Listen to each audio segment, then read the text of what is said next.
किसी ने कहा कि एक काम करो, आप समुद्र से रास्ता मांगो। तब हनुमान राम जी बैठ गए और समुद्र से रास्ता मांगते हैं। भैया समुद्र जी बैठे हैं, रास्ता दे दो, रास्ता दे दो, रास्ता दे दो। रास्ता नहीं दिया। 3 दिन विनय न मानत जलधि जड़ गए, 3 दिन बीत बोले राम सकोप तब भय बिनु होहि ना प्रीत।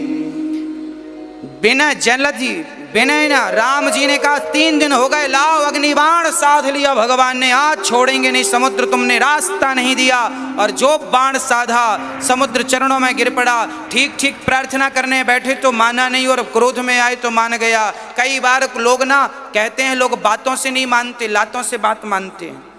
कहावत भी है, बातों के भूत लातों के भूत बातों से नहीं मानते, इनको लातें चाहिए। कुछ लोग लातों की भाषा जानते हैं, बातों की नहीं जानते। तो जो जैसे जाने उसे वैसा दो। जैसे पाकिस्तान लातों की भाषा जानता है, उसे लातों की भाषा में जवाब देना चाहिए, बातों की भाषा में तो समझते नहीं वो। कुछ लोगों की आदत होती बातों से मानते नहीं, ऐसों को फिर कहा है शास्त्र ने, जो बातों से ना मानो ने लातों से भी उनको प्रसादी देना चाहिए, जो बातों से ना माने। हाँ, तब नहीं माना, तब गुस्सा आया और विनय न मानत जलधि जड़ गई, 3 दिन भी। 3 दिन से बैठा हूं, दुष्ट मानता नहीं है। खड़े हो गए, चरणों में गिर पड़ा, महाराज क्षमा करना। ढोल गंवार शूद्र पशु नारी, ये बात समुद्र कह रहे हैं। समुद्र कह रहे हैं कि ढोल गंवार शूद्र पशु नारी सकल ताड़ना के अधिकारी। अब यहाँ इस चौपाई में बड़ा विवाद होता है। एक बार इस चौपाई को लेकर के सांसद भवन में विवाद हुआ था नेताओं के बीच में। कुछ नेताओं ने कहा ये चौपाई गलत है, रामचरितमानस से हटा दो। अब इनको कौन समझाए, ये अनपढ़ सब पढ़े लिखे हैं नहीं बहुत ज़्यादा, ये रामचरितमानस का ज्ञान रखते नहीं है और खंडन करते रहते हैं। जो लोग खंडन करते हैं इस चौपाई का, मैं उनको कहना चाहता हूं कि आप लोग एक बार गंभीरता से शास्त्रों को पढ़िए और समझिए। रामचरितमानस की चौपाई का अर्थ गलत मत करिए, यदि गलत करेंगे तो सब गलत हो जाएगा। गलत का अर्थ ये, लोग अर्थ गलत कर देते हैं। ढोल गंवार शूद्र पशु नारी सकल ताड़ना के अधिकारी। ताड़ना शब्द का अर्थ मारना नहीं है, ताड़ना शब्द का अर्थ देखना है। आप मध्य प्रदेश के कुछ जिलों में कॉमन ये शब्द बोला जाता। गोस्वामी तुलसीदास जी ने अवधी भाषा में रामायण लिखी रामचरितमानस, पर उनमें उस रामचरितमानस में लगभग 200 भाषाएं हैं, 200 भाषाओं के शब्द हैं, और ज़्यादा हो सकते हैं। मैन तो अवधी भाषा है, पर कुछ कुछ शब्द कहीं हरियाणी भाषा भी मिलती है, गुजराती भाषा भी मिलती है, बिहारी भाषा भी मिलती है, और सारे भारत की भाषा, भारत के बाहर की भाषाएं भी रामचरितमानस में हैं। हाँ, अब क्या क्या भाषाएं हैं जरा देखिएगा। सुनि के बट के बैन, प्रेम लपेटे अटपटे, वेह से करुणा एन। एन कहाँ की भाषा? NOPQRSTUVWXYZ, एन ये कहाँ की भाषा है?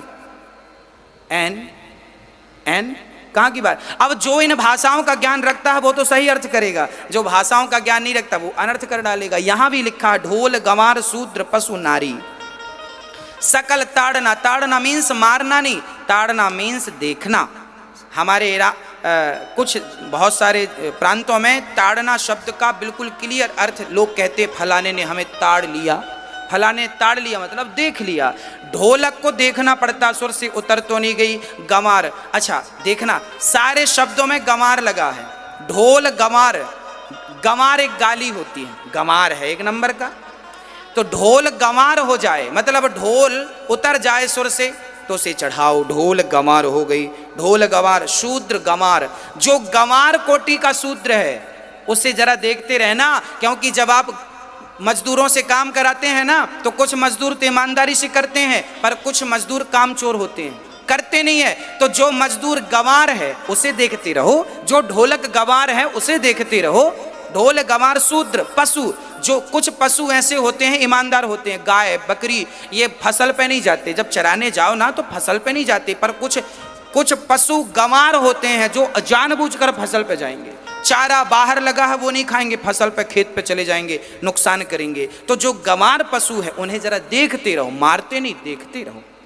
ढोल गवार, शूद्र, पशु और नारी। नारी भी कुछ नारियां गवार होती हैं। नारियां तो पतिव्रता होती हैं। पतिव्रता नारी तो ब्रह्मा का सिंहासन हिला सकती है, विष्णु का सिंहासन हिला सकती है। माता अनुसुईया की कथा हमने सुनाई थी आपको कि जिनके यहाँ 3 बच्चे बन करके ब्रह्मा विष्णु महेश दूध पी रहे हैं। तो नारी पतिव्रता हो तो ब्रह्मा को और विष्णु को और शिव को भी अपनी गोद में बिठा सकती है अपने तप के बल पर पुत्र बना करके। और वो नारी यदि नारी गंवार हो जाए तो गंवार नारियों को भी जरा देखते रहना पड़ता है। हाँ, क्योंकि छोटी छोटी बातों में कुछ नारियां जो पतिव्रता नारियां नहीं होती ना, कुलटा नारियां जो होती हैं। नारियां भी 2 प्रकार की, एक पतिव्रता एक कुलटा। पुरुष भी 2 प्रकार के, एक अच्छे एक बुरे। हर चीज पृथ्वी पाताल है तो आकाश, मतलब 2 पहलू, हर चीज सिक्के के 2 पहलू हैं। नारियों के भी 2 पहलू हैं, पुरुषों के भी 2 पहलू हैं, अच्छे बुरे।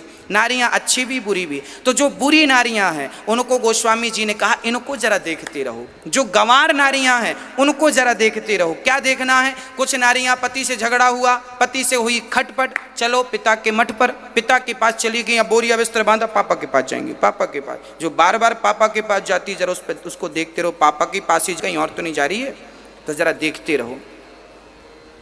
शास्त्र कहते हैं नारियों को जो इस प्रकार की तरह देखते रहना पड़ेगा। नारियों का कोई अपमान नहीं है। नारियां 2 प्रकार की हैं। रामचरितमानस में अनुसुईया जैसी नारियों का भी चरित्र है और सुपर्णखा जैसी नारियों का भी चरित्र है। दोनों नारियों में आकाश पाताल का भेद है। तो अच्छी नारियों के लिए तो सबका आदर है, सबके लिए सम्मान है। पर जो गंवार लोग हैं, किसी भी हमारे क्षेत्र में भी कोई गंवार है, हमें उसे देखना पड़ेगा। आपके क्षेत्र में कोई गंवार है, उसे देखना पड़ेगा। देखना, ताड़ना शब्द का अर्थ मारना नहीं, ताड़ना शब्द का अर्थ केवल देखना है, ना कि मारना है। अब आगे चलते हैं। राम जी से कहा समुद्र जी ने क्या करें? हनुमान जी, राम जी ने कहा क्या करें? बोले आपकी सेना में नल नील हैं, नल नील हैं। इन नल नील को जरा आप कहो तो ये पत्थर रखेंगे समुद्र पर। अब जब पत्थर रखना शुरू किया और बढ़िया 5 दिन में रामेश्वरम की यहाँ राम जी पूजा कर रहे। देखिए राम जी भी सगुण उपासक हैं। राम जी भी विग्रह बनाते हैं रामेश्वरम, भगवान रामेश्वरम का विग्रह बना के पूजा वंदन करते हैं। और यहाँ 5 दिन में ही सेतु तैयार हो गया। और जब सेतु तैयार हुआ, पूरी सेना समुद्र पार होती है। बोलिए सियावर रामचंद्र की जय। हनुमान जी और आदि सब पार होते हैं। राम जी बड़े प्रेम से रामेश्वरम की पूजन करते हैं। बोलिए रामेश्वरम भगवान की। 12 ज्योतिर्लिंगों में एक ज्योतिर्लिंग रामेश्वरम है। सारे पत्थरों पे राम नाम लिख के छोड़ा गया, सारे पत्थर तैरने लगे। सारी सेना 5 दिन में 100 बड़ी इतना लंबा, हजारों ना जाने कितने 100 किलोमीटर का पुल बनाया और चलते चलते पार हो गई। रावण को पता लगा कि आ गए हैं हनुमान जी। अब राम जी ने अंगद को भेजा, जाओ एक मौका और दो रावण को समझाने। अंगद जी ने जाकर सभा में पांव जमाया। पांव जो हिला देगा तो मेरे राम जी सीता को छोड़ करके चले जाएंगे। आओ कोई पांव हिलाने। कितना बल था भक्त को भगवान का कि देखिए अब बताइए, राम का दास कह रहा है कि मेरा पांव कोई हिला देगा तो राम सीता को छोड़ देंगे, छोड़ के चले जाएंगे। अब बताओ तुम्हें ये कहने की किसने इजाजत दी? भाई कोई पति अपनी पत्नी को क्यों छोड़ेगा? तुम्हारे कहने से छोड़ देगा। परंतु ये भक्त की बड़ाई है। भगवान के बल पर अंगद ने पांव जमाया। सारे अंगद के सामने सारे लंकावासी आए पांव हिलाने, हिला नहीं।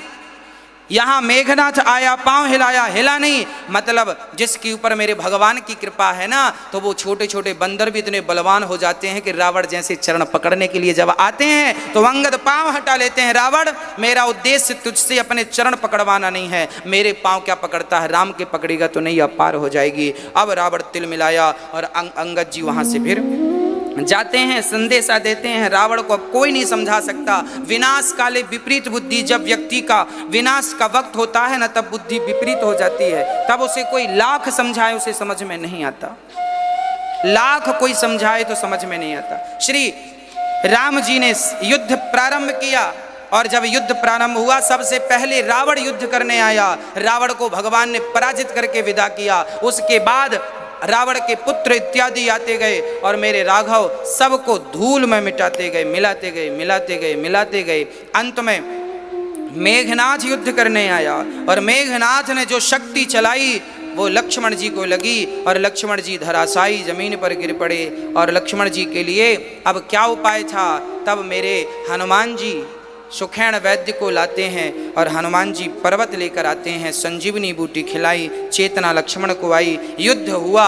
और श्री कहा, रामचरितमानस में गोस्वामी जी ने लिखा है कि एक बार मेघनाथ ने नाग पाश चलाई तो राम और लक्ष्मण दोनों को बांध दिया। तब गरुण जी ने आकर के नाग पाश से भगवान को मुक्त किया। तब गरुण जी को बड़ा अहंकार आया कि मैं ना होता तो आज भगवान ना होते। तब ये अहंकार तो बहुत लोगों को आया है, पर सबका नष्ट होता गया है। कई बार हम लोग समझते नहीं हैं बातों को, अहंकार करते घूमते रहते हैं। अंत में जब रावण की सारी सेना लगभग समाप्त होगी, कोई नहीं बचा। रावण को लाख लोगों ने समझाया, लाख बार समझाया, नहीं माना। अंत में क्या हुआ, मेघनाथ कुंभकर्ण को जब मेघनाथ युद्ध करने आया तो मेघनाथ लक्ष्मण जी से युद्ध करता। अच्छा, मेघनाथ को वरदान क्या था? तब विभीषण जी ने कहा, हाँ, विभीषण जी ने कहा कि सुनो, हाँ सुनो राम जी, ये मेघनाथ है। एक बार नाग लोक में जा इसने उत्पात किया, तब पासुखिने से। गुप्त बातें विभीषण जी कह रहे हैं कि मेघनाथ को कम मत कीजिएगा, ये वह है जिसने जिसने जिसने इंद्र को पराजित कर दिया। तब ब्रह्मा जी ने शक्ति दी, उसी शक्ति के बल पर इसने श्री लक्ष्मण जी को शक्ति मार दी। पर देखो तो भला बाल विवाह का कौन करता? हनुमान जी की जड़ी बूटी लाने पर जीवित हो गए लखनलाल जी। और जो युद्ध हुआ, एक बार श्री लखनलाल जी जो मेघनाथ से भिड़े, युद्ध में मेघनाथ जी को लक्ष्मण जी ने मेघनाथ को मारा बाण। लखन लाल डूबे बंका में बाण मार दिए, जोर से बाण मारा। एक बाण मारा तो भुजा कटी, एक बाण मारा तो शीश कटा और अंग खंडित करके लखनलाल जी ने मेघनाथ को गिरा दिया। कहते हैं कि मेघनाथ का एक हाथ कटकर, जानते हो, लंका में जाकर गिरा। लंका में किसके पास? लंका में मेघनाथ की पत्नी के सामने। और मेघनाथ का सिर रावण के द्वार पर जाकर गिरा। रावण ने मेघनाथ का सिर देखा।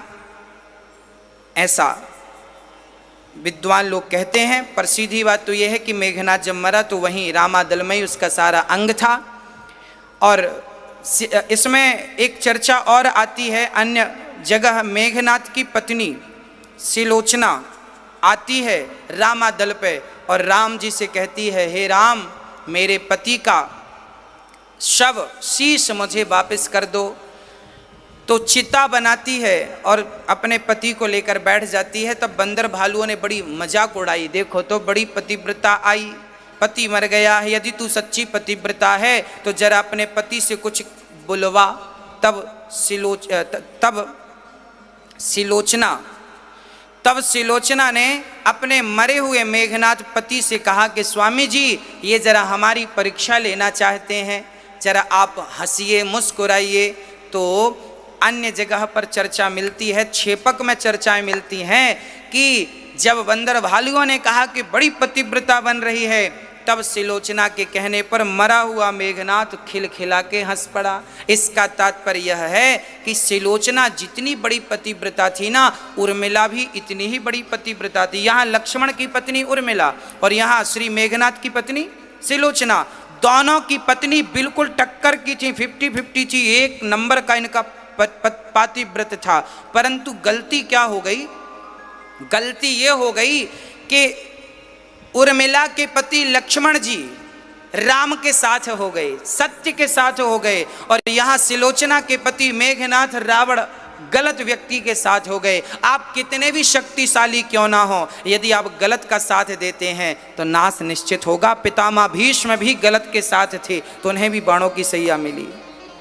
हाँ, गुरु द्रोणाचार्य भी गलत व्यक्ति के साथ थे दुर्योधन के, उनको भी अपयश मिला, मरना पड़ा। हाँ, दुष्ट व्यक्ति के साथ थे। दानवीर कर्ण भी गलत व्यक्ति के साथ हो गए। और यहाँ भगवान श्री कृष्ण के संग पांडव हो गए। लो तो भाई, अंत में जब रावण के पास कोई चारा ना दिखा, सारे दिग्गज मारे गए युद्ध में। किसी को राम ने मारा, किसी को लक्ष्मण जी ने, किसी को हनुमान जी ने, किसी को सुग्रीव ने। सारी लंका खाली हो गई, सारे द्वार टूट गए, हाहाकार मच गया, लाशें ही लाशें लंका वासियों की हो गई। जानते हो कितने लोग थे? हाँ, राम रावण का जब युद्ध हुआ कितने लोग थे?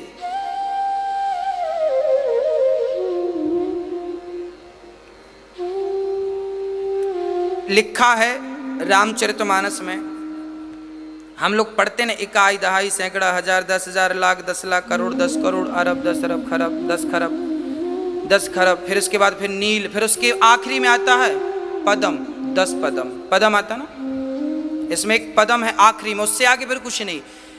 पदम की संख्या में राम की सेना थी, बंदर भालुओं की। पदम की संख्या में, पदम की संख्या में राम की सेना थी, तो पदम की संख्या में रावण की भी सेना थी। इकाई दहाई सैकड़ा हजार 10,000 लाख 10 लाख करोड़ अरब खरब नील, 10 नील के बाद पदम, 10 पदम, पदम, उतनी संख्या थी यहां। और एक पदम नहीं, 2 पदम नहीं, 18 पदम, इतनी सेनाएं थी। और ये सारी युद्ध में रावण और राम का जब युद्ध हुआ, सारी सेनाएं आपस में टकराई, सारे लोग युद्ध में लंकावासी मारे गए। अंत में रावण को कोई चारा ना सूझा, तब रावण ने अपने भाई कुंभकर्ण को जगाया, भाई जागो उठो, खाने के लिए जागा। और जब जागा, अनायास ही जगाया, जाग कर आए, क्या हुआ? तब रावण ने कहा कि हम पर तो कब्जा कर लिया राम ने, हम लंकावासियों को परेशान कर रखा है इसने। तब भाई ने पूछा कि क्यों परेशान किया? यूं ही तो परेशान नहीं किया होगा, तुमने कुछ गलती की होगी। हाँ हाँ, एक छोटी सी गलती हो गई, हम उनकी पत्नी को चुरा के ले आए। कुंभकर्ण बोला, मूर्ख रावण, जगदम्बा है वो जगदम्बा जिसको तुम चुरा कर लाए हो, क्या जानते नहीं थे वो परमात्मा परब्रह्म है? रावण बोला, देखो युद्ध करने जाना है जाओ, हमें उपदेश मत दो। तब कहा था वहां पर कुंभकर्ण ने, देखो रावण, मैं हूं तो आपका भाई, मैं आपके लिए युद्ध करूंगा, मर गया सो मर गया, पर आपने गलत किया है, गलत किया आपने। राम रावण से युद्ध करना चाहा तो कोई और बहाना ढूंढते, नारी को क्यों बीच में लेकर आए? इतना बड़ा रावण जो देवताओं को, इंद्र को जीत लिया, वो एक नारी की सुंदरता पर मर गया। भक्तों, एक बात आज मैं आपको बता दूं, इस दुनिया में बताओ, आप अपने विवेक से बताओ, इस दुनिया में आपके ऊपर मैं एक प्रश्न छोड़ रहा हूं, बताओ इस दुनिया में सबसे बलवान कौन है? इस सृष्टि में, इस पूरी पृथ्वी ब्रह्मांड में सबसे बलवान कौन है? कौन है बलवान? कौन है बलवान? बताइए। इस पूरी पृथ्वी पे यदि बलवान कोई है तो वो है केवल नारी, स्त्री।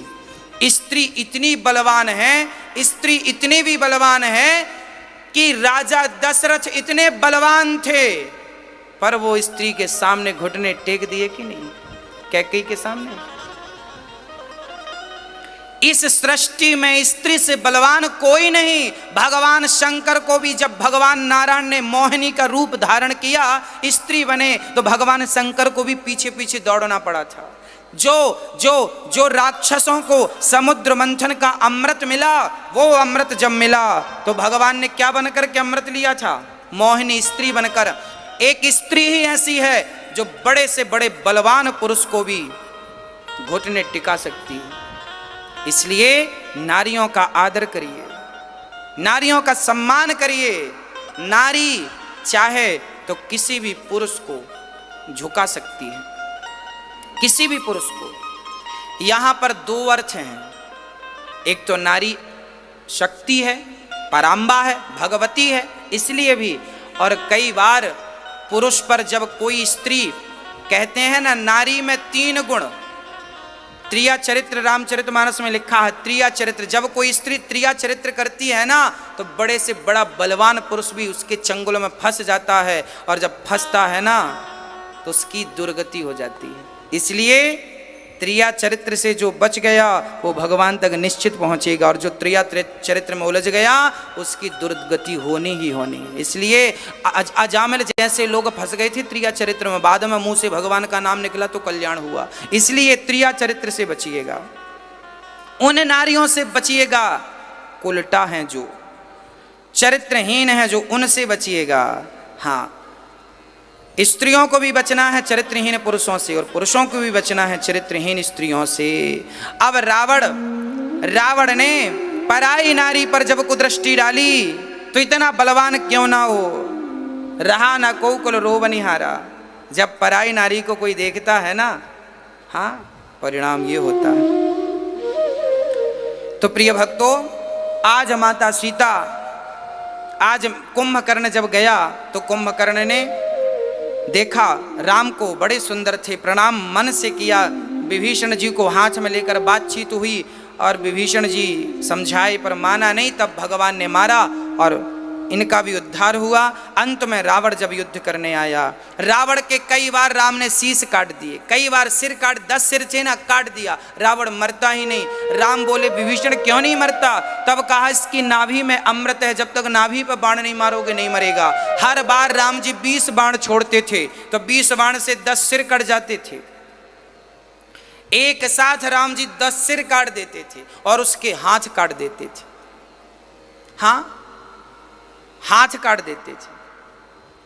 अच्छा, अब की बार राम जी ने 21 बाण मारा, और जब 21 बाण राम जी ने मारा तो एक बाण जाकर सीधे नाभि में लगा, अमृत खंडित हो गया, और बाकी बाणों से भगवान श्री राम ने शीश काट दिए और हाथ काट दिए रावण के। रावण धड़ाम से गिर पड़ा, और मरते समय रावण क्या बोला? मारो राम को, पकड़ो राम को, राम राम कैसे भी हो। राम, रावण के मुंह से अंत समय राम निकला। तो गोस्वामी जी कहते हैं कोई कैसा भी क्यों ना हो, पापी से पापी क्यों ना हो, यदि मृत्यु के समय उस पापी के मुंह से भगवान का नाम निकलता है तो भवसागर से पार हो ही जाता है। ये नाम की महिमा है। भगवान श्री राम ने रावण को मार गिराया। रावण जब मरा तो रहा न कोकुल रोबनिहारा। रावण जब मरा तो विभीषण जी ने उन्हें आग दी और अंतिम संस्कार किया। अब श्री लक्ष्मण जी को भेज करके, मेरे राम श्री लक्ष्मण जी को भेज करके और रावण के भाई श्री विभीषण जी का राज तिलक करते हैं, और बढ़िया से सुंदर सुंदर वस्त्र लंका से बरसाए गए सारे बंदर भालुओं को। और बंदर भालुओं ने वस्त्र पहने, तो बंदर वस्त्र पहन रहे हैं तो आप समझ सकते हैं, पैंट को गले पे बांध दिया, शर्ट को पांव पे पहन ली।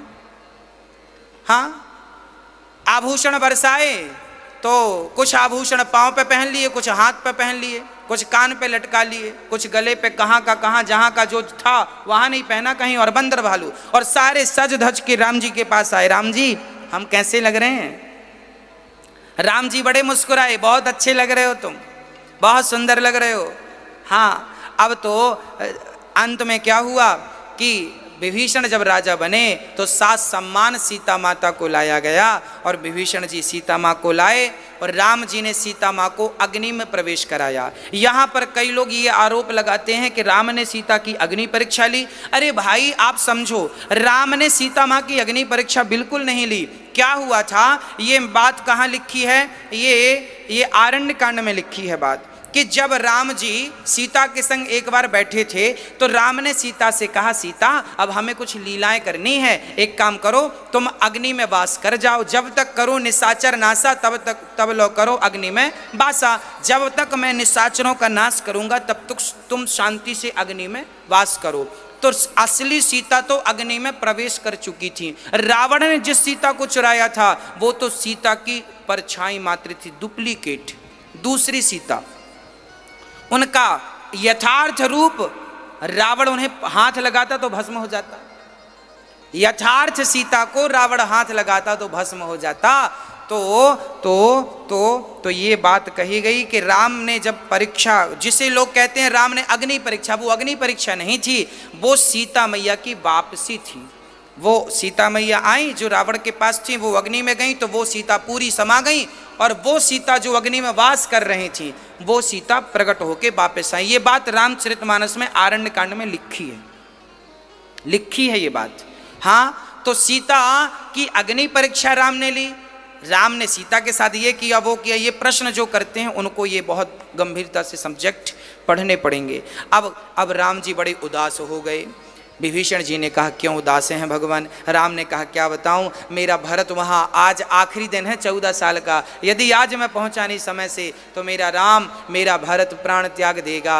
अब मेरे राघव चल पड़े, पुष्पक विमान पर बैठे राम जी, लक्ष्मण जी, सीता जी, विभीषण जी, अंगद जी, जामवंत जी, हनुमान जी, सारे लोग बैठे और पुष्पक विमान पर मेरे राघव चल पड़े।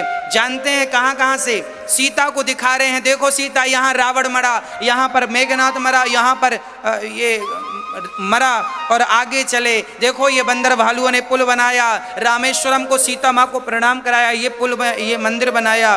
जब सीता वापस गई ना तो राम सब दिखा रहे हैं। फिर प्रयागराज पहुंचे, संतों का दर्शन किया, प्रयाग स्नान किया और उसके बाद भगवान केवट से मिले, गुह से, मतलब आते वक्त जिन जिन से मिलते आए हैं, जाते वक्त भी राम उनसे मिलते हुए गए हैं। और जो सच्चे भक्त हैं ना, मैं पहले कह चुका हूँ, उन्हें भगवान के लिए दौड़ना नहीं, भगवान स्वयं उनको मिलते हैं। अब तो मेरे राम पहुँचे हैं और राम जी पता कहाँ रुक गए? निषाद राज के पास रुके हैं राम जी। आते समय भी निषाद राज से मिले और जाते वक्त भी राम जी निषाद के पास बैठे हैं, निषाद से भेंट कर रहे हैं। और हनुमान जी से कहा कि जाओ हनुमान, जरा मेरे भरत को देख कर आओ, क्या कर रहे हैं भरत। अच्छा, राम जी को क्या लगा कि शायद मेरे भरत को अब आदत हो गई हो रहने की अयोध्या में, हो सकता है अब भरत को लालच आ गया हो कि अब तो ठीक है, अब अयोध्या तो हमारी ही है, कहाँ जाने वाली है। राम ने सोचा कि यदि भरत अयोध्या में रम गए होंगे ना तो मैं फिर यहीं की यहीं उल्टे पांव वापस चला जाऊंगा, मैं भरत को डिस्टर्ब नहीं करूंगा। ऐसा भाई सोच रहे हैं। तब हनुमान जी पहुंच गए और जब हनुमान जी गए तो वो 14 वर्ष का आखिरी दिन था। 14 वर्ष का आखिरी दिन। कौन सा आखिरी दिन? 14 वर्ष पूरे हो गए, आखिरी दिन बचा। आज शाम होते ही भरत जी के पास जब हनुमान जी गए तो भरत जी लकड़ियां समेट रहे थे और चिता तैयार हो चुकी थी। हनुमान जी गए ब्राह्मण बन के, भैया भरत ये चिता क्यों? भरत ने रोते हुए कहा, ब्राह्मण देवता, आज राम जी के 14 साल पूरे हो गए, यदि आज सूर्य अस्त के पहले राम नहीं आए तो ये भरत चिता पे चढ़ जाएगा। ऐसा भाई कि राम अपने भाई के इंतजार में चिता तैयार कर ली। अब हनुमान जी दौड़े दौड़े गए, भगवान जल्दी चलो प्रभु, वो भरत भाई राजगद्दी क्या मन लगाएगा, वो चिता में मन लगाए बैठा है। राम को पता चला कि मेरे भरत ने मेरे याद में आज चिता सजा ली, नहीं पहुंचा प्राण त्याग देगा। मेरे राम चल पड़े, पुष्पक विमान से जब चले सारे नगर में शोर, राम आ गए, राम आ गए। राम की जय जयकार होने लगी और राम जी की जय जयकार के साथ सारे लोग दौड़ करके राम की शरण में आए। और यहाँ राम जी का जब रथ, राम जी का विमान उतरा और जब विमान से नीचे उतरे, भरत की कुटिया पे विमान उतारा राम जी ने, और जो भरत जी ने देखा विह्वल हो गए, आह्लादित हो गए, व्याकुल हो गए। मेरा भरत, राम भरत की तरफ और भरत राम की तरफ दौड़ करके आज भरत को हृदय से लगाते हैं। बोलिए भक्त वत्सल भगवान की जय।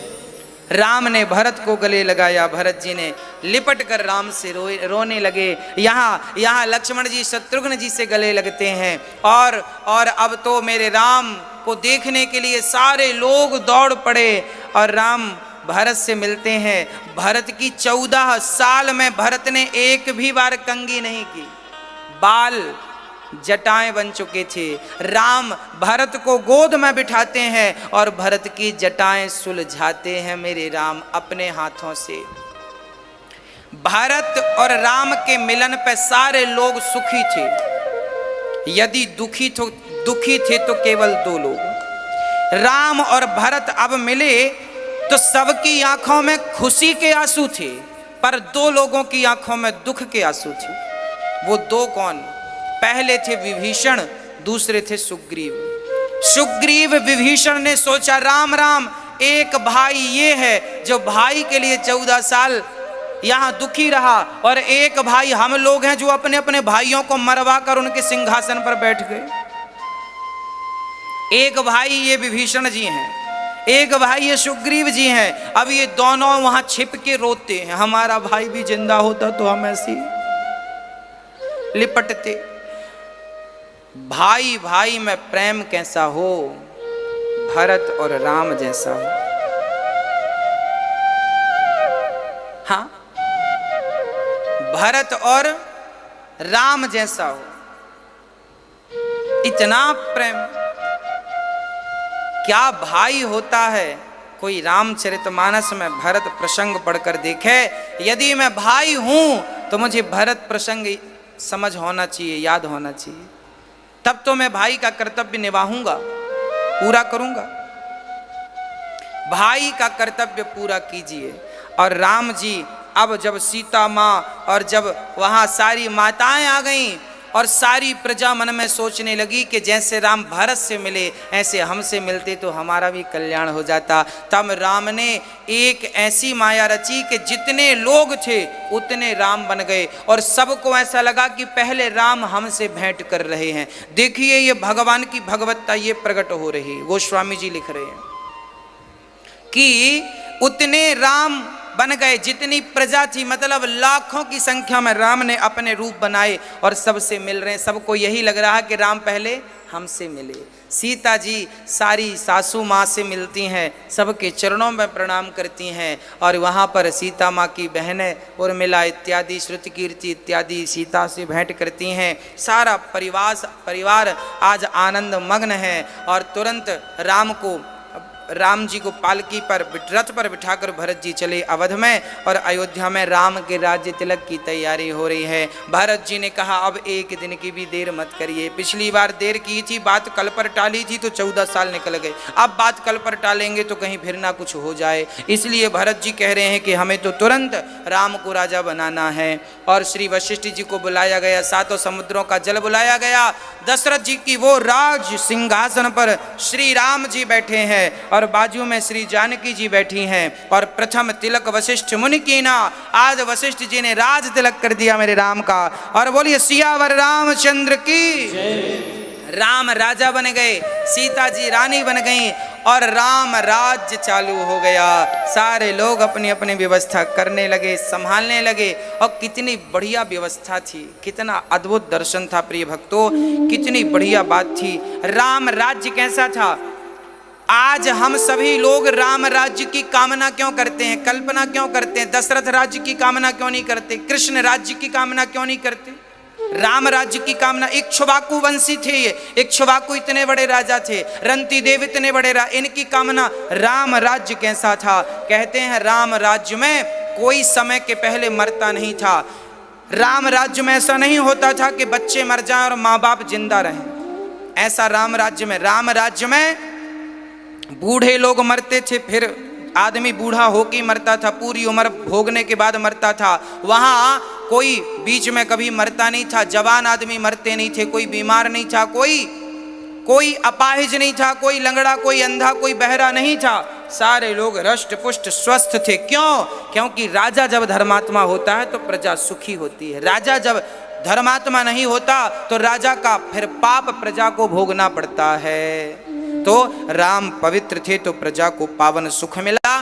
राम के नगर में न्याय था, सबके लिए न्याय, कोई किसी के साथ अन्याय नहीं कर सकता था। कानून था, न्याय था, व्यवस्थाएं थी। एक कुत्ते की कहानी मिलती है राम राज्य में न्याय व्यवस्था की। क्या कहानी? एक भिखारी भीख मांग रहा था, तभी कुत्ता उसे देखकर भौंका। भिखारी ने लाठी उठाई और कुत्ते के पीछे 2 लाठियां जमाई। कुत्ते की इतनी जोर की लाठी पड़ी कि उसके पांव में लाठी लग गई, लंगड़ा हो गया। 3 पांव से दौड़ा राम के राज्य में गए। कुत्ता गया, लिखा है ये ग्रंथों में, वाल्मीकि रामायण में स्पष्ट लिखा है। एक कुत्ता राम के पास गया, राम न्याय चाहिए। कुत्ता, इंसानों की क्या कहे, राम राज्य में कुत्तों को भी न्याय मिलता था। ऐसा राम राज्य जहां सबको न्याय था, कोई परेशान नहीं था, किसी से परेशान नहीं था। राम जी आए और राम जी खुद बाहर आए कुत्ता के लिए। क्यों भाई क्या हुआ? बोले इस आदमी ने हमें लाठी मारी। पूछो क्यों मारा? राम जी ने बुलाया, क्यों भाई इसे लाठी क्यों मारी? बोले हमें भौंक रहा था। राम जी बोले कुत्ता है वो नहीं भौंकेगा तो क्या तुम भौंकोगे? क्यों मारा? अब बोला महाराज क्षमा कर दो। राम जी बोले क्षमा नहीं करेंगे, तुमने भाई गुनाह किया, सजा मिलेगी। क्या सजा मिलेगी? तब राम ने कुत्ते से पूछा तू ही बता, तू इसे क्या सजा देगा? तब कुत्ता बोला इसे फलाने मठ का मठाधीश बना दो। इसे फलाने मठ का, आज की भाषा में कहें तो इसे फलाने क्षेत्र का नेता बना दो। राम जी ने कहा क्यों रे, इसे मठाधीश बना दिया, ये कैसा न्याय है तेरा? तब कुत्ते ने कहा राम जी पहले मैं भी उसी जगह का मठाधीश था। जब आदमी उस मठ पे बैठता है ना, उस गद्दी पे बैठता है ना, तो अपने आप पाप करना शुरू करता है। और जब ये पाप करेगा तो फिर अगले जन्म में ये कुत्ता बनेगा। और जब इसे कोई लाठी मारेगा तब पता चलेगा कि किसी को लाठी मारने का फल। ये न्याय था राम का। राम ने कहा ठीक है, उसे मठाधीश बना दिया। एक बार क्या हुआ, इसका एक एग्जाम्पल देता हूं। एक बार क्या हुआ, एक सांप को बहुत सारी चींटियां खा रही थी। सांप जिंदा था। आपने देखा होगा, सुना होगा कि सांप को कोई चोट लग जाए, सांप को खून आ जाए ना, तो उसके बाद फिर वो सांप जिंदा नहीं रहता, क्योंकि उसे चींटियां खाने लगती हैं। चींटियां सांप को लग गई, सांप को कहीं चोट लग गई, खून आ गया तो चींटियां लग गई। अब सांप चींटियों से कैसे लड़ेगा? तो चींटियां बहुत सारी, एक सांप को चींटियां लगी थीं, वो सांप तड़प रहा था। वहां से एक साधु जी निकले। साधु से सांप ने कहा भैया साधु जी एक पत्थर उठाकर मेरे मुंह पे पटक दो, मैं मर जाऊं, ये चींटियां मुझे तड़पा रही हैं, मैं एक बार में मर जाऊंगा तो तड़प से आजादी मिल जाएगी। अब सोचो चींटियां किसी को जिंदा खाएं तो कितना दर्द होगा। साधु जी ने कहा कि भैया मैं तेरे ऊपर पत्थर पटक के पाप का भागी, अगले जन्म में मुझे खाएंगी चींटियां, मैं क्यों पाप का भाग बनूं? संत ने कहा सर्प से, सर्प तुमने जो पाप किया था ना, ये उसी की सजा तुम्हें इस जन्म में मिल रही है। सांप ने कहा मैंने क्या किया, इन चींटियों का क्या बिगाड़ दिया जो इन्होंने मुझे जिंदा खाया? तब उन साधुओं ने कहा सुनो, पिछले जन्म में तुम एक नेता थे, तुम नेता थे और पब्लिक का जो पैसा सरकार देती थी ना, तो सबका तुम ही खा जाती थी। पब्लिक का पैसा तुम ही डकार जाते थे। इस जन्म में भगवान ने तुम्हें सांप बनाया और वो सारी चींटियां वो पब्लिक हैं, और वो इस जन्म, पिछले जन्म में उनका हिस्सा तुमने खाया था, इस जन्म में तुम्हारे शरीर का हिस्सा वो खा के पिछले जन्म का हिसाब चुका रही हैं। तो को न काहू को सुख दुख कर दाता, निज कृत कर्म भोग सब भ्रा। देर सवेर हमने पाप किया है, सो हमें उस पाप का दंड भोगना पड़ेगा। पितामह भीष्म को बाणों की सैया पर जाकर भोगना पड़ा, माता सीता को भी। अच्छा अब आगे चलते हैं। मैं नहीं चाहता कि मैं सीता वनवास की कथा आपको सुनाऊं, गोस्वामी तुलसीदास जी बिल्कुल नहीं लिख रहे हैं ये बात। गोस्वामी जी तो केवल इतनी कथा लिख रहे हैं, गोस्वामी जी ने केवल 7 कांड लिखे हैं। हाँ, बाल कांड पहला, अयोध्या कांड, अयोध्या कांड के बाद आरण्य कांड, फिर किष्किंधा कांड, सुंदर कांड, लंका कांड, उत्तर कांड। लवकुश कांड तुलसीदास जी ने नहीं लिखा, लवकुश कांड वाल्मीकि जी ने लिखा है। क्योंकि जो तुलसीदास जी थे ये नहीं चाहते थे, तुलसीदास जी ने नहीं चाहा कि अब मैं राम को सीता से दूर करूं। राम राजा सिया जी रानी बनी है, ये दर्शन तुलसीदास जी कर रहे हैं। पर वाल्मीकि जी लिख रहे हैं कि प्रजा में बड़ी गलतफहमी हो गई। एक आदमी ने कह दिया अपनी उस, एक बार क्या हुआ, वाल्मीकि रामायण में स्पष्ट लिखा है कि एक आदमी की पत्नी अयोध्या आई थी, वो किसी के घर काम करती होगी, कुछ करती होगी। पत्नी आई तो जब वो अपने गांव वापस जाने लगी ना, तो रात को बाढ़ आ गई, पानी गिरने लगा। वो रात को नदी पार कैसे करे? अब वो महिला अकेली, उस तरफ उसका गांव, इस तरफ अयोध्या, बीच में नदी थी सरयू। अब वो महिला भला सरयू कैसे पार करे? सरयू का पाट बड़ा है, गहरी भी, तैरना भी नहीं जानती थी। तो अब उस नारी को जानते हो, केवट की कुटिया पे, वहां पर एक केवट रहता था जो नाव चलाता था सबको पार। उस केवट के पास वो महिला रात रुक गई कि मैं रात यहां रुक जाऊं। सवेरे जब वो गई पति के पास, तो पति ने कहा रात को कहाँ थी? तब उसने कहा मैं फलाने की कुटिया पे थी। केवट बोला मैं तुम्हें अब स्वीकार नहीं करता, मैं कोई राम थोड़ी हूं कि रावण के पास सीता थी तो उन्होंने स्वीकार कर लिया, मैं तुम्हें स्वीकार नहीं करूंगा। उस आदमी ने विवाद खड़ा कर दिया। उस आदमी ने सीता पर आरोप लगाए कि रावण के पास रही थी और फिर तो राम ने रख लिया। अब देखिए, आप राम कितने भी अच्छे बन जाइए पर लोगों का मुंह बंद नहीं कर सकते आप। लोगों ने तो सीता माँ को भी नहीं छोड़ा कहने से, तो हमें और आपको नहीं छोड़ेंगे। इसलिए जो कहते हैं कहने दो, हाथी चला बाजार कुत्ते लगे हजार, कहने दो, परवाह मत करिए कि लोग क्या कह रहे हैं, आप तो अच्छा काम करते चलिए बस।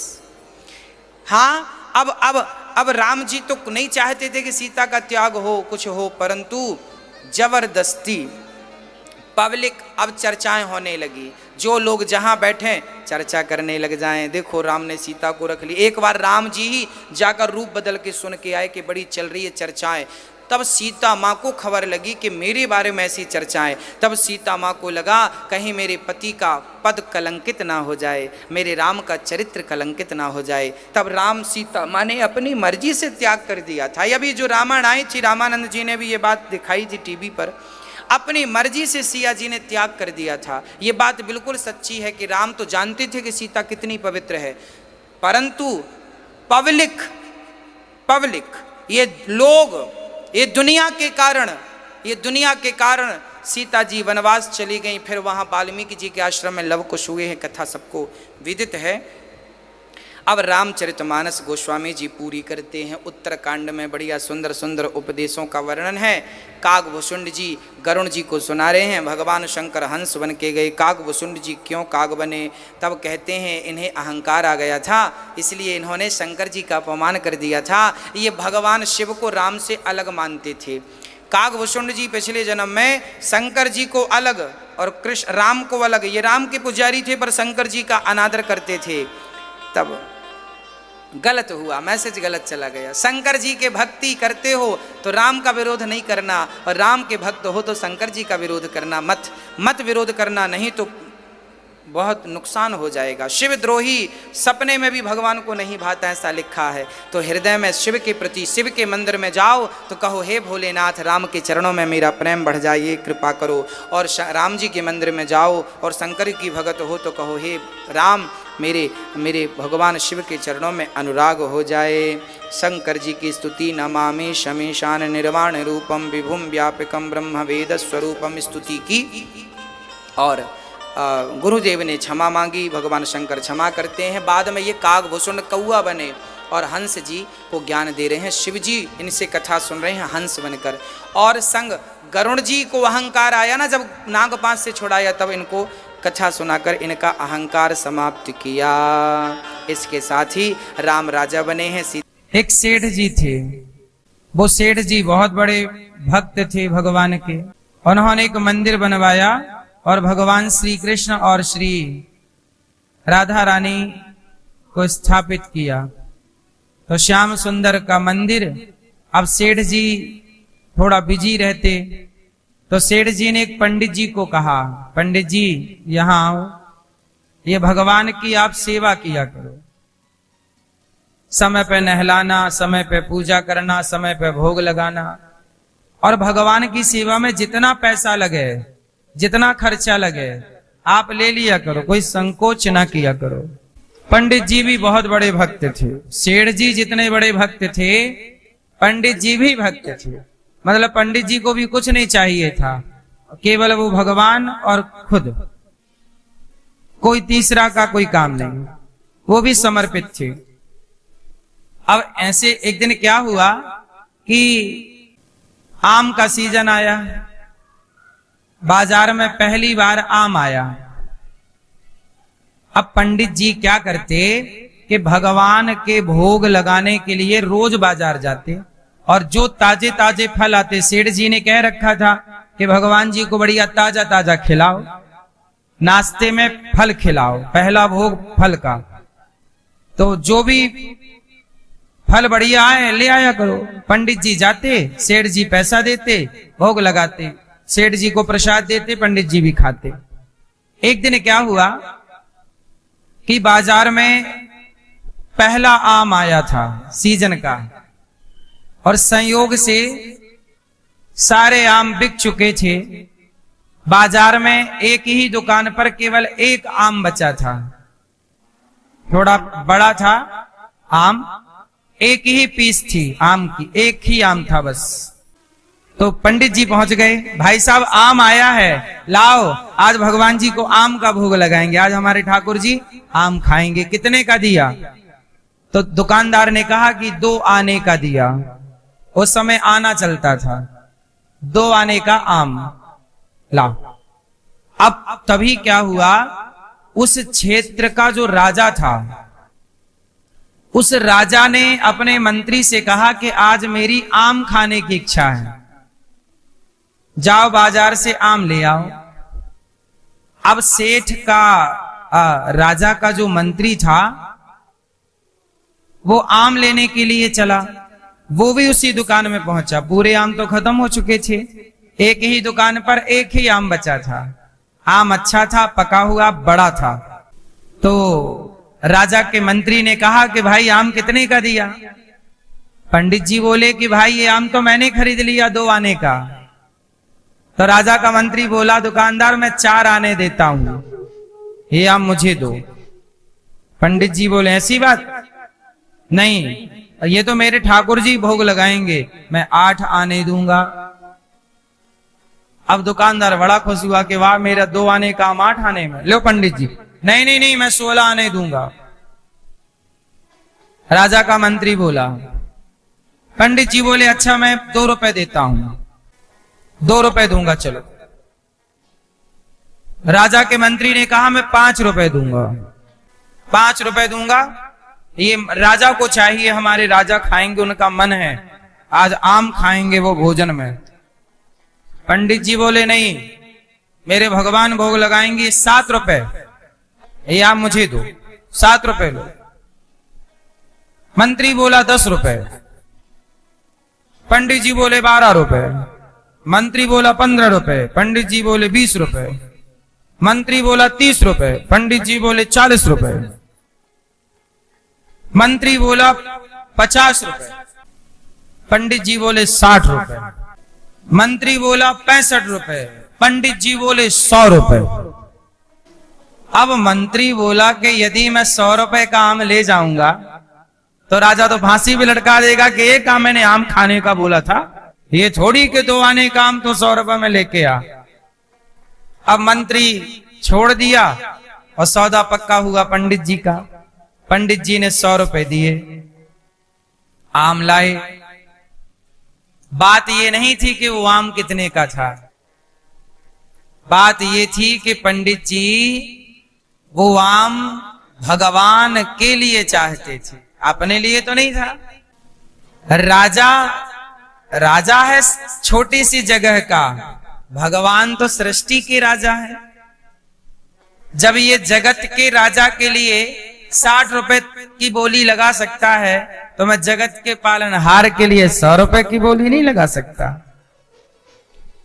100 रुपए का आम, 2 आने का आम 100 रुपए में।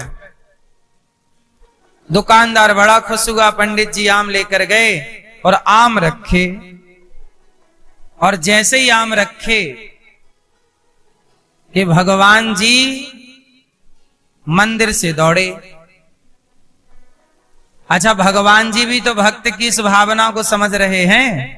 भगवान जी मंदिर से दौड़े, दरवाजा खोला मंदिर का और तुरंत भगवान जी आम को उठाए और अंदर लेके चले गए। और पंडित जी गए थे नहाने कि मैं जल्दी से लेट हो गया हूं, सब छू लिया है, स्नान कर लूं फिर भोग लगाऊं। अब भोग लगाए। अब वो पंडित जी नहा के आए, जब नहा के आए तो देखा तो आम नहीं।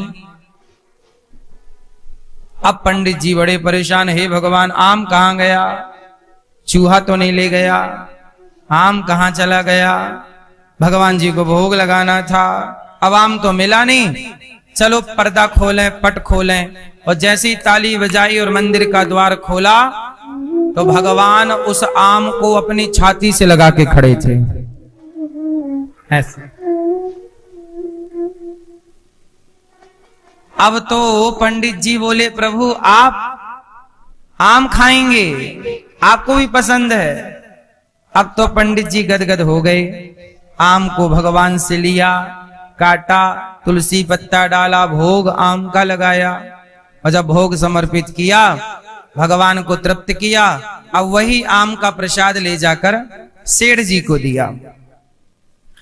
और सेठ जी को जब दिया तो सेठ जी ने आम खाया, कहा पंडित जी मैंने आज बहुत आम खाए हैं, हर साल खाता हूं, ऐसा आम कभी नहीं खाया। तब पंडित जी ने कहा कि सेठ जी थोड़ा आज का हिसाब देख लीजिए।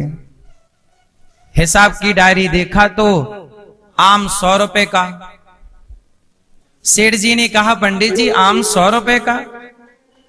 पंडित जी ने पूरी बात सुनाई, कैसा है कि भगवान के लिए वो आम लाना था, और वो आम राजा के मंत्री ने कहा कि हमें चाहिए। पूरी कहानी, पूरा घटनाक्रम सुनाया, और पूरा घटनाक्रम जब सुनाया तब पंडित जी ने कहा कि आप पंडित जी 100 रुपए क्या 500 रुपए का भी आम लाते तो भगवान के लिए कोई मनाही नहीं थी। भगवान के लिए सब कुछ चलता है, लेकिन ये आम बहुत स्वादिष्ट है। तब कहा कि प्रभु ने इसे स्वीकार कर लिया है, भगवान को भोग लगा करके आप प्रसाद पा रहे हैं, यही मैं पाऊंगा। पंडित जी के इस सीधी साधी सरल भक्ति से, सीधे साझे सच्चे प्रेम से सेठ जी का समर्पण और पंडित जी का समर्पण, दोनों की भक्ति से भगवान प्रसन्न हो गए कि वाह भक्तों, तुमने पैसे खूब कमाए, पैसे बहुत लोग कमाते हैं, पर मेरे लिए तुमने ये नहीं सोचा कि 2 आने की चीज 100 रुपए में क्यों। जैसे आजकल लोग जाते हैं ना, भैया पूजा वाला घी दे दो, अपना खाएंगे तो 800 रुपया का घी खाएंगे, और भगवान के लिए 400 रुपया वाला घी। भैया जरा पूजा वाला फल दे दो, अपना खाएंगे फ्रेश केला, और भगवान के लिए सड़ा केला ले आएंगे। आज पूज्य श्री अनिरुद्धाचार्य जी महाराज ने हम सभी लोगों को बहुत ही उत्तम एवं शिक्षाप्रद कथा सुनाई है। आशा करता हूं कि इस शिक्षाप्रद कथा से हम सभी लोग कुछ न कुछ शिक्षा अवश्य ग्रहण करेंगे और अपने जीवन को सुखी और सात्विक बनाने का प्रयास करेंगे। मित्रों, अगर आपको यह शिक्षाप्रद कथा पसंद आई हो तो वीडियो को लाइक करें और अधिक से अधिक लोगों को शेयर भी करें, जिससे और भी लोग महाराज जी की इस शिक्षाप्रद कथा से शिक्षा लेकर अपने जीवन को सुखी बना सकें। मित्रों, अगर आपने अभी तक हमारे चैनल को सब्सक्राइब नहीं किया है तो हमारे चैनल को तुरंत सब्सक्राइब भी कर लें, जिससे आपको नोटिफिकेशन के माध्यम से महाराज जी के शिक्षाप्रद कथा तुरंत प्राप्त हो सकें। मित्रों, तो कल फिर किसी शिक्षाप्रद कथा के साथ आप लोगों के समक्ष प्रस्तुत होंगे। तब तक के लिए जय श्री राधे।